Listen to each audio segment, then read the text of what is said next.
Hello, hi, mabuhay mga suki. It's another day and today, meron kaming mga clients na nakabook sa aming salon. So pupunta na kami ngayon doon dahil meron ng mga nag-aabang. Kaya binabaybay na namin ang Buhay na Tubig Street papunta sa aming shop. So ayan, mga 5 minutes din siguro ang biyahe.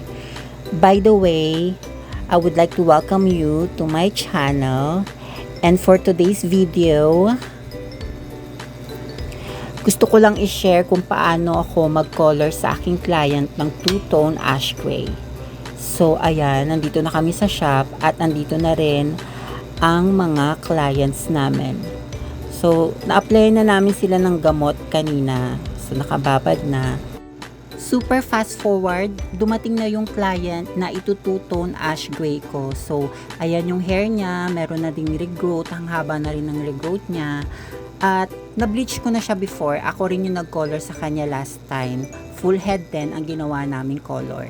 So, nag-start na ako magpa-mix ng bleach at ayan nga, ina-apply ko na siya doon sa regrowth. So, syempre, uunahin nating applyan yung regrowth kasi yun yung kailangang unang mag-process ng bleach.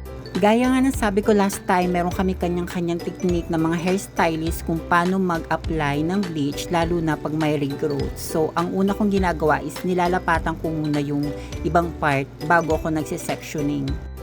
At since komportable ako sa ganitong method, ito yung ginagawa ko. Every time na meron akong client na kailangan kong i-bleach ang mga regrowth hair nila.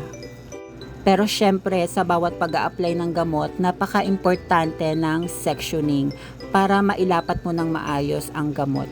Mapa-bleach man yan, hair color, or rebond, importante ang pagsisectioning. Dahil kapag hindi maayos ang pagsisectioning mo, hindi mo malalagyan lahat ng part ng gamot. So, ang tendency nun, hindi magiging pantay ang pag-process ng kahit anong gamot ang i-apply mo sa hair ng client. Actually, meron talagang standard procedure na sinusunod ang mga hairstylist pagdating sa pagsisection ng hair. So, ako, since 12 years ko nang ginagawa to, sanay na ako sa ganitong method. At kailangan ko kasing bilisan ng pag-a-apply ng gamot para pumantay ang pag-process nito, lalo na may pre-bleach hair siya. So, after ko mag-apply ng bleach, naibabad yon ng mga 40 minutes, then after nun, at saka ko i-denown doon sa pre-bleach hair niya. Next naman na ginawa ko ay in-apply ko na ang toner. Importante ang toner, lalo na kung ang target mong hair color ay may touch of ash. So, depende pa rin yun kung anong klaseng ash ang target nyo kasi merong iba't ibang klaseng tone ng ash. Siyempre, sa pag-achieve nun, i-consider nyo yung level ng blend na na-achieve nyo sa bleaching at doon sa gusto ng client. Kasi diba, minsan yung ibang client gusto nila milk tea ash blonde, milk tea ash brown. So, sa client ko na to, ang gusto niyang ma-achieve ay yung hindi masyadong light na silver ash. Or yun nga, two-tone ash gray. So, ayan, after ng toner, yan yung itsura ng hair niya. Kung makikita nyo, na-lessen na yung brassiness doon sa regrowth. Actually, dapat kailangan pa ng isa pang bleaching. Pero since yun nga, iniiwasan natin magputol-putol ang hair niya dahil bleach na yung dati niyang hair, ang isa-share kong technique na matagal ko nang ginagawa pag nagfu-full head ako ng mga ash color ay yung ganong ka-level na blend sa regrowth kanina. Nag-mimix ako ng 990 or 00 colorant cream at pinapatakan ko ng violet at blue na isang guhit sa daliri, sa hinliliit. So, dapat yung violet at blue, tig isang guhit lang sila sa hinliliit na daliri natin. Ganun lang dapat siya kaonte.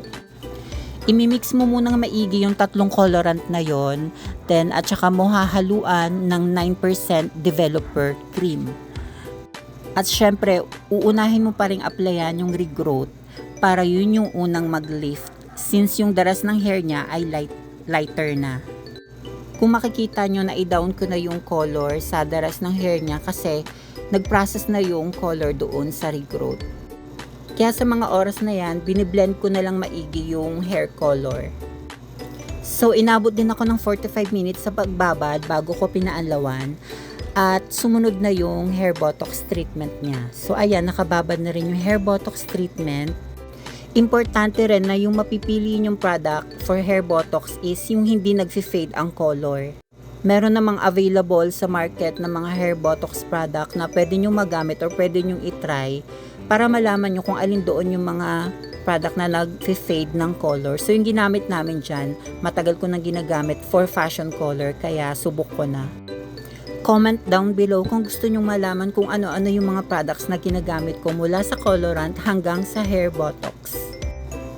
So, ayan, after mababad ng hair botox treatment, binublow dry na, dapat 100% dry, at dapat nakasat lang din sa medium heat ang blower na ginagamit nyo.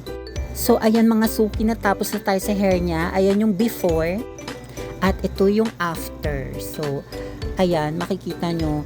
Ayaw niya kasi ng straight, so dapat straight siya. Pero sabi ko, okay rin naman kung i-curl, isa-soft curl natin para magkaroon ng dimension at mas maganda tingnan yung pagkaka-ash gray niya.